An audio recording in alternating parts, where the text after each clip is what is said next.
Boa noite, irmãos. Estamos dando início a mais um culto de domingo, mais um culto onde nós vamos tirar algum tempo para nos encontrarmos, né? Para passarmos algum tempo juntos estudando a palavra de Deus.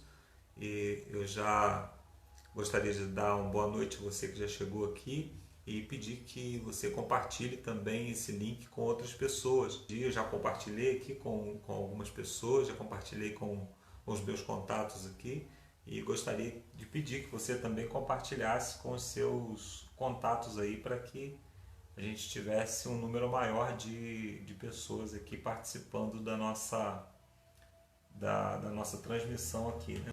Você que tem algum pedido de oração, algum agradecimento, já quiser compartilhar aqui com a gente também, esse é o momento de, de participarmos também nesse sentido, né? Eu vou fazer uma oração aqui, já pedindo por esses pedidos que foram feitos aqui e agradecendo também, né? E pedir também que os irmãos continuem colocando aí os seus pedidos para que a gente possa mais tarde dar mais uma lida nos pedidos aqui e fazer e orar pelos pedidos que chegarem depois, né? Então vamos orar e pedir a Deus a orientação para o que nós vamos falar nessa noite. Vamos orar? Senhor Deus, muito obrigado pela misericórdia, pela graça, muito obrigado, Senhor, porque o Senhor enviou o seu Filho para morrer no nosso lugar e nos salvar dos nossos pecados, Senhor. Nós não poderíamos agradecer de maneira nenhuma, nós não poderíamos retribuir de maneira nenhuma esse favor, porque é um favor imerecido. Por isso nós te agradecemos e te pedimos, Senhor, que o Senhor receba tudo que nós temos também, o nosso coração, nossa mente, tudo que nós somos, os nossos dons e talentos, para que o Senhor use na tua obra conforme o Senhor desejar. Nós estamos aqui, Senhor, como irmãos reunidos, estamos, apesar de distantes, né, porque não estamos na nossa igreja, não estamos nas nossas condições normais, mas nós estamos unidos pelo mesmo propósito, pela mesma oração, e te pedimos que o Senhor nos receba, Senhor, a todos na tua presença, que o Senhor visite o nosso lar nesse momento, os nossos familiares, como foi pedido aqui por alguns familiares. Também foi a Marli que pede pelo seu vizinho que está enlutado, Senhor, que o Senhor visite lá a família enlutada.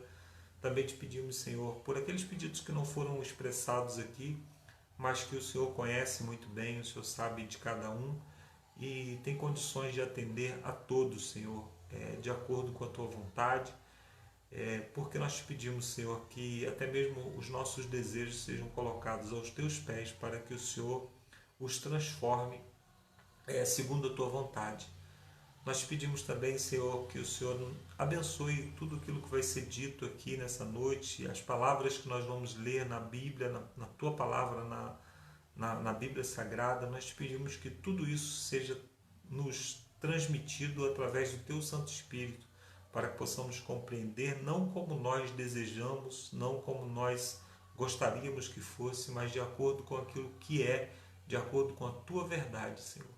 Nós te pedimos também, Senhor, que o Senhor abençoe aquelas pessoas que estão adoentadas, as pessoas que estão nos leitos de hospital, as pessoas que, por algum motivo, Senhor, estão abatidas, seja fisicamente, seja abatido no seu espírito, na sua capacidade de se alegrar, ou em qualquer outro aspecto, Senhor. Algumas pessoas podem estar abatidas espiritualmente e não tem força para se aproximarem de Ti.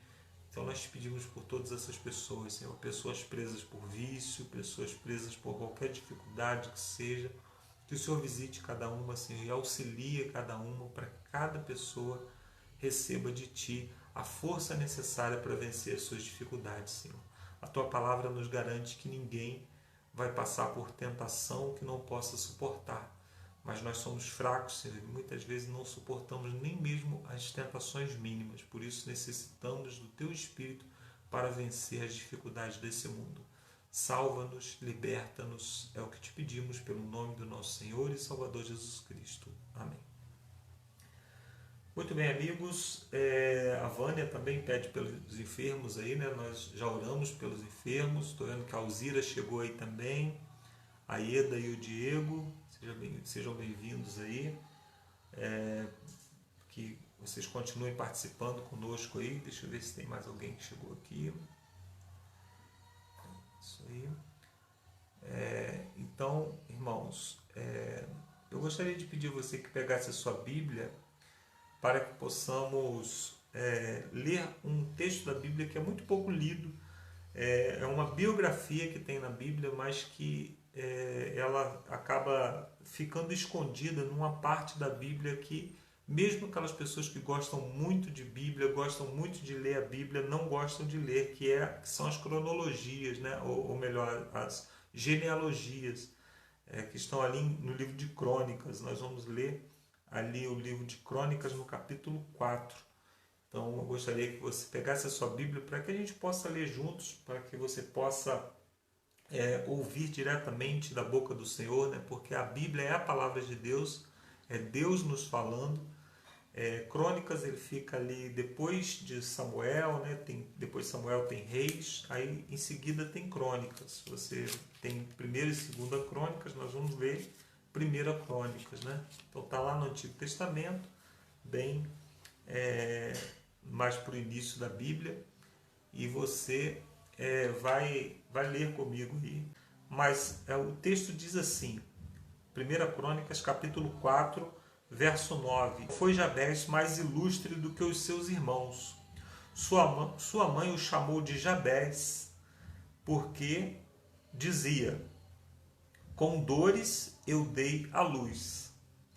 Jabés invocou o nome do Deus de Israel, dizendo: tomara que me abençoes e me alargue as fronteiras, e que seja comigo, que a tua mão me preserves do mal, de modo que não me sobrevenha a aflição. E Deus lhe concedeu o que lhe tinha pedido. Então, como eu havia dito, né? Seja bem-vinda, Ana Cláudia, Alzira, eu já falei com a Alzira, né? Sejam bem-vindos.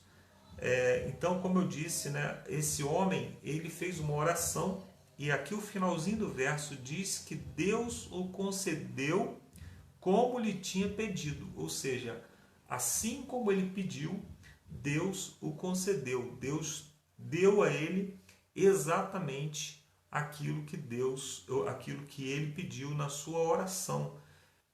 Isso é muito grandioso na Bíblia, né? Porque nós somos ímpios, né? por natureza, e nós pedimos coisas, né? Como diz o livro de Tiago, coisas que são egoístas, coisas que muitas vezes são para a nossa própria, para o nosso próprio deleite, não são coisas do interesse do reino dos céus. Mas aqui nós encontramos um homem que fez um pedido a Deus, e esse pedido foi atendido exatamente como ele solicitou. Sabe, irmãos, nós vivemos num mundo onde nós precisamos, muitas vezes, nos posicionar e nos definir de forma que as pessoas saibam, né? Exatamente como nós pensamos, exatamente o que nós cremos, ou exatamente como nós nos portaremos a partir de como nós nos definimos. Existe uma frase que diz que tudo aquilo que te define também te limita. Todo posicionamento que você toma, todo posicionamento que você toma na sua vida, você está dizendo às pessoas ao seu redor que você pensa de uma forma, que você age de uma forma, né? E as pessoas hoje exigem muito isso da gente, né? Que a gente se posicione politicamente, se você é de esquerda ou se é de direita, que a gente se posicione se nós somos a favor de uma ideologia ou de outra ideologia, que a gente se posicione se nós somos isso, se nós somos aquilo. E na verdade, às vezes nós mesmos buscamos nos encaixar em alguma dessas ideologias como uma forma de pertencer, né? Como uma forma de fazer parte de um grupo, como uma forma de nos aproximarmos de pessoas que possivelmente pensam como nós pensamos. Só que toda crença, toda ideologia, ela é limitante. Então, quando nós dizemos assim, por exemplo, eu sou dos partidos de direita. Eu sou de direita, né? O meu posicionamento político é de direita. Então, eu estou assumindo que eu vou rejeitar tudo que vem dos posicionamentos de esquerda. Só que nós, muitas vezes, nos identificamos também com algumas coisas, porque quando nós ouvimos os dois lados, né, como quando nós ouvimos as duas ideologias, muitas vezes, pelo menos isso acontece muito comigo, né, por exemplo, quando eu estou falando dos partidos, né, dos posicionamentos políticos, às vezes eu ouço, por exemplo, as pessoas de direita falando e falo, eu concordo com isso. Mas às vezes eu ouço a pessoa de direita falando, não, isso não está de acordo com a minha crença, não está de acordo com a minha fé. Do outro lado, a mesma coisa. Às vezes eu vejo uma pessoa de esquerda falando e às vezes eu concordo com parte do que a pessoa está falando e discordo de outras coisas que ele está falando. Então, quando eu me posiciono dizendo que eu sou de direita ou sou de esquerda, eu acabo me limitando nas minhas ideologias particulares, naquilo que eu creio de maneira particular. Isso acontece com tudo, né? Como eu me posiciono como feminista, como machista, ou como qualquer outra coisa desse tipo, eu acabo me posicionando de forma que eu vou acabar tendo que abrir mão de outras ideias que podem ser ideias produtivas se eu olho com cuidado para aquilo, né? Por que eu estou falando isso, né? Porque muitas vezes nós nos limitamos naquilo que nós pensamos e naquilo que nós fazemos porque nós ficamos tentando nos encaixar. O que é encaixar? Encaixar é colocar numa caixa, né? É você ficar dentro de uma caixinha onde você não pode sair. E a Bíblia, a palavra de Deus, ela não está de acordo com esses princípios. A Bíblia tem propósitos maiores para você, tem propósitos de crescimento maior. Eu estou falando isso e a partir da história de Jabés, por quê? Porque aqui no início da história dele diz que a mãe dele deu esse nome para ele porque o concebeu com dores. E o nome, dentro da cultura hebraica ou dentro da cultura bíblica, ele é muito importante. E as pessoas, quando recebiam um nome, elas estavam meio que traçado um destino para elas. E o nome de Jabés, ele não é muito certo, nós não sabemos exatamente o significado do nome dele, mas nós sabemos que é alguma coisa como aquele que provoca dor, aquele que provoca tristeza. Outras traduções dizem que é ressequido, sequidão, ou seja, ele recebeu um nome que trazia uma carga negativa muito grande. E dentro dessa cultura, você vê, mesmo hoje, dentro da nossa cultura, onde o nome não tem significado algum, né, as pessoas escolhem nome pela sonoridade, né? As pessoas escolhem o nome dos filhos e tal pela sonoridade. Mas, mesmo na nossa cultura, imagina se alguém recebesse um nome de azar ou de triste, alguma coisa desse tipo, né? Seria ruim para aquela pessoa carregar esse nome por toda a vida, né? Imagine dentro da cultura hebraica, esse homem ele recebe um nome que o colocava como alguém que traz dor, como alguém que traz tristeza. Então, esse homem estava dentro da sua... Se ele se encaixasse naquilo que foi planejado, no nome que foi planejado para ele, ele teria uma vida triste, teria uma vida de amargura, mas de repente ele faz uma oração a Deus e pede ao Senhor que alargue as suas fronteiras, que não o limite dentro dos seus... Vamos até ler aqui novamente a oração que ele fez. Ele diz assim, tomara que me abençoes, que me alargue as fronteiras, que seja comigo a tua mão e me preserves do mal, de modo que não me sobrevenha aflição. E Deus lhe concedeu como tinha pedido. Ou seja, esse homem ele fez um pedido a Deus para que Deus não o limitasse dentro daquilo, dentro da caixinha, ou seja, que desencaixasse ele. Então, quando nós tentamos nos encaixar, nós estamos nos limitando e estamos impedindo Deus de responder ao seu desejo, à sua oração. Por que eu sei que essa oração de Jabés ela foi exatamente de acordo com o desejo de Deus? Porque Deus concedeu exatamente como ele pediu. Isso significa que essa oração ela estava perfeitamente alinhada com a vontade de Deus. Porque Deus ele só abençoa, ele só dá aquilo que é bênção. Então, às vezes, nós não recebemos aquilo que pedimos porque nós oramos e pedimos coisas que não seriam uma bênção para nós, né? Então, quando ele diz assim, olha, quando ele recebe aquele nome que levaria aquela carga negativa, ele pede: eu não quero ser limitado por isso, eu quero que o Senhor alargue as minhas fronteiras para que eu possa ir aonde me foi permitido ir, para que eu possa alcançar aquilo que não foi me permitido alcançar, e para que dessa forma ele não ficasse limitado, não ficasse dentro de um quadrado que lhe foi dado pelo mundo. Né? E a Bíblia, ela fala lá em Romanos, no capítulo 12, verso 2, não vos conformeis com esse mundo. Então o mundo, ele cria padrões para te encaixar. E você precisa, se você não se encaixa naquele padrão, você é excluído. Né? Então nós precisamos nos encaixar nos padrões de moda, nos padrões sociais, nos padrões de comportamento desse mundo, para que a gente possa ser aceito. O que Deus está falando não, eu tenho planos maiores para você. Não se encaixe, não se limite. Não se coloque nessa posição que o mundo está te pedindo, porque eu quero mais de você. Então existe uma frase que diz, né, que dentro desse conceito de que nós não devemos nos encaixar nos padrões do mundo, tem uma frase que diz, não é uma frase bíblica, né, mas tem uma frase que diz assim: eu sou o que a Bíblia diz que eu sou. Eu tenho o que a Bíblia diz que eu tenho e eu posso o que a Bíblia diz que eu posso.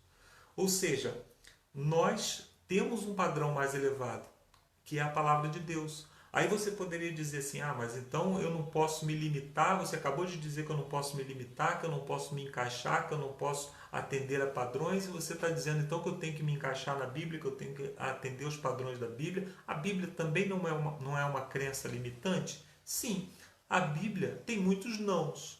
Diz: não faça isso, não faça aquilo. Os 10 mandamentos, por exemplo, a maioria deles, né, a grande maioria, é só um mandamento que não contém não, que é honra teu pai e tua mãe. Os outros mandamentos é não adulterarás, não fará isso, não fará aquilo. Só que nós temos que entender o seguinte, que a Bíblia, ela nos oferece nãos que não são limitantes, mas eles são nãos que impedem que a gente se rebaixe. Se você observar, porque quando nós fazemos uma escolha, né, quando nós caminhamos numa direção, nós temos que abrir mão de outra direção. Então, por exemplo, quando eu digo eu gostaria de ser grande, eu tenho que abrir mão de ser pequeno. Isso é lógico, isso é padrão. Se eu digo que quero ser alguma coisa, eu preciso imediatamente abrir mão de outra coisa que é oposta àquilo. Então a Bíblia te chama para ser grande, para alcançar lugares maiores, para alcançar padrões maiores, e por isso ela te pede para que você não se rebaixe. Olha para os mandamentos, por exemplo, ela diz: não terá outros deuses diante de mim. É Deus dizendo assim: olha, eu sou o Deus do universo, criador de todas as coisas. Por que você vai servir a deuses feitos por mãos humanas? Então não se rebaixe a ponto de se ajoelhar diante de um falso Deus. Quando Deus diz lá, não farás imagens de escultura, ele está dizendo: como que você vai, você podendo estar na minha presença, na presença do Deus criador do universo, você vai se prostrar diante de uma imagem de escultura? Você vai se prostrar diante de uma coisa que foi feita por um ser humano? Quando ele diz não adulterarás, ele diz não se rebaixa ao ponto de trocar a sua família por isso, por uma emoção passageira, por algo passageiro. Como quando ele diz não furtarás, ele diz: olha, eu sou o dono do universo, sou teu pai, eu declaro publicamente que sou o teu pai, sou o dono do universo, posso te dar tudo o que você imaginar. E você vai roubar aquilo que é do outro? Você vai desonrar o meu nome roubando o que é dos outros? Então, ele está te impedindo de você se rebaixar.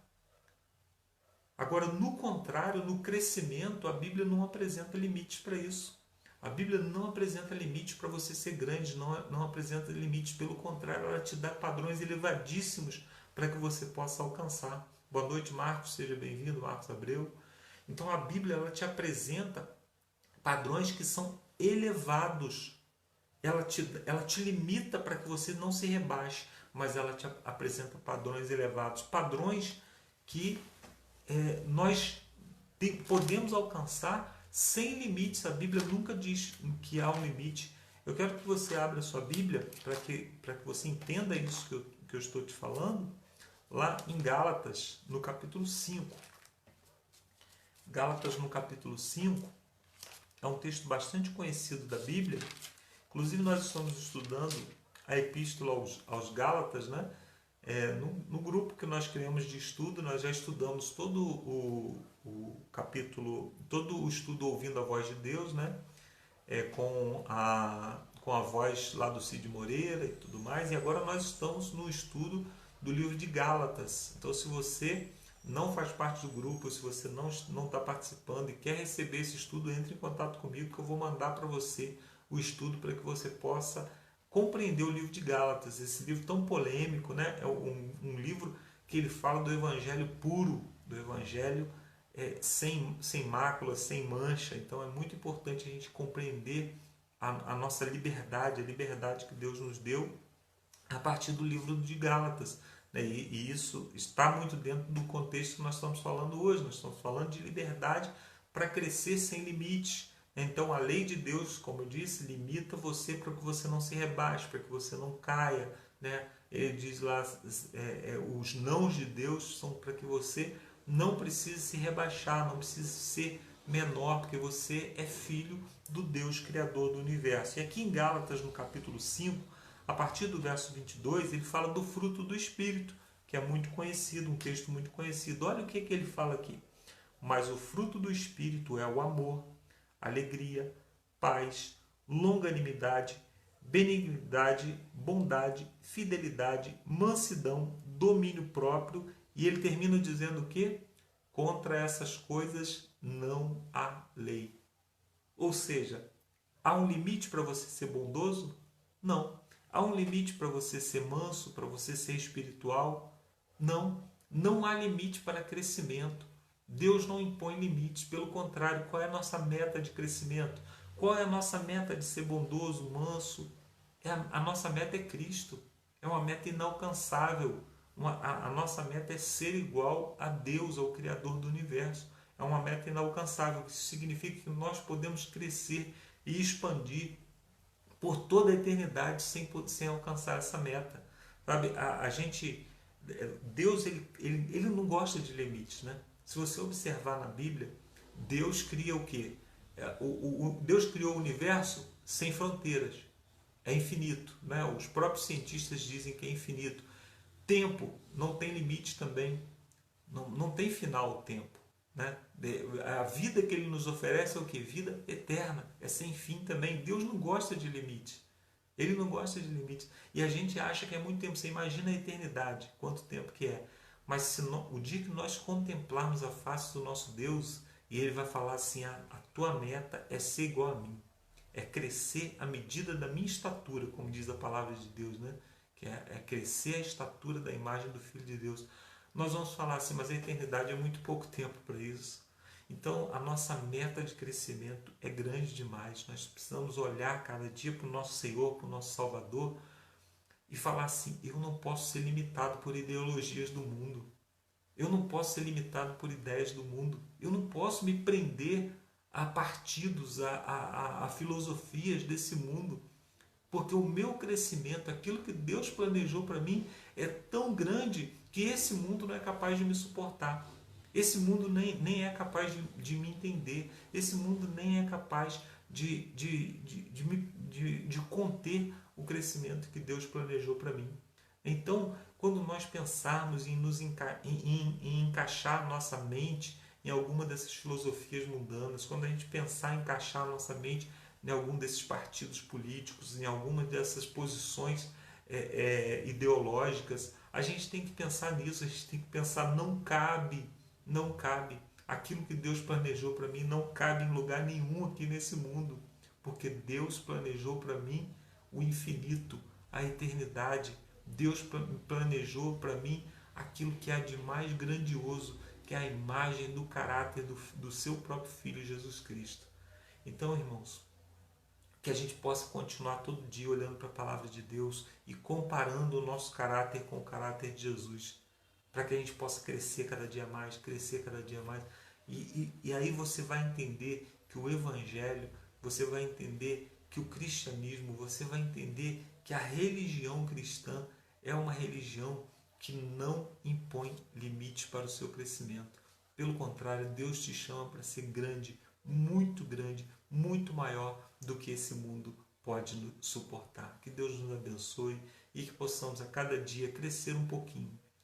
Esse crescimento é enorme, mas nós não precisamos crescer muito todos os dias, nós precisamos crescer só um pouquinho, porque, como eu disse, nós temos a eternidade para buscar e para tentar alcançar a imagem, a plenitude do caráter de Cristo. Que Deus nos abençoe, que Deus abençoe o seu lar, e que você possa ser no seu lar, que você possa ser no seu local de trabalho, na sua igreja, alguém que representa a imagem do nosso Senhor e Salvador Jesus Cristo, alguém que representa esse fruto do Espírito para se ficar cada dia mais parecido com o nosso Senhor e Salvador Jesus Cristo.